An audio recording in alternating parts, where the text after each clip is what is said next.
तर सध्या राज्यामध्ये अनेक जिल्ह्यांमध्ये पाऊस पडतोय, त्याच संदर्भातल्या टॉप 9 बातम्या पाहूयात। राज्यातील 28 तालुक्यांमध्ये आतापर्यंत 25 ते 50% पावसाची नोंद झाली आहे। कृषी विभागानं दिलेल्या आकडेवारीनुसार जे आहे ते बीडमधील थारूर तालुक्यातील अजूनही 25%पेक्षा कमी पावसाची नोंद झालेली आहे। 20 जुलैनंतर महाराष्ट्रामध्ये पाऊस पुन्हा सक्रिय होणार। पुढील 5 दिवसांमध्ये विदर्भात पावसाची शक्यता, तर मराठवाड्यासह सोलापूर, अहिल्यानगर, जळगाव, धुळे जिल्ह्याला चांगल्या पावसाची प्रतीक्षा। रायगड जिल्ह्यात पावसाने विश्रांती घेतल्याने आंबा नदीच्या पाणी पातळीमध्ये घट, नागोठणे शहरातील पूरस्थिती ओसरली।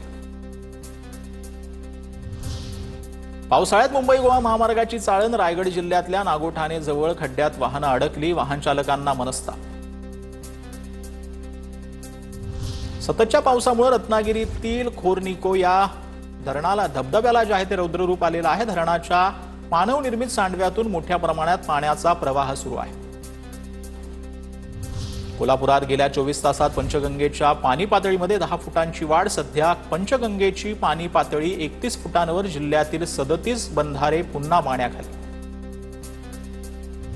कर्नाटक आणि महाराष्ट्राला जोडणारा जुना पूल वाहतुकीसाठी तिसऱ्यांदा बंद। पंचगंगेच्या पाणी पातळीत वाढ, तिसऱ्यांदा नदीचं पाणी पात्राबाहेर। सध्या मोठ्या पुलांवरून जी आहे ती वाहतूक सुरू।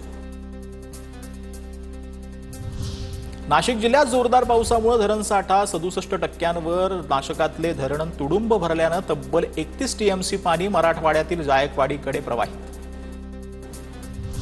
अमरावतीमध्ये 4 दिवसांनंतर पुन्हा पावसाची हजेरी। पश्चिम विदर्भातील धरणांना अजूनही दमदार पावसाची प्रतीक्षा। जिल्ह्यात आतापर्यंत 100% पेरणी पूर्ण।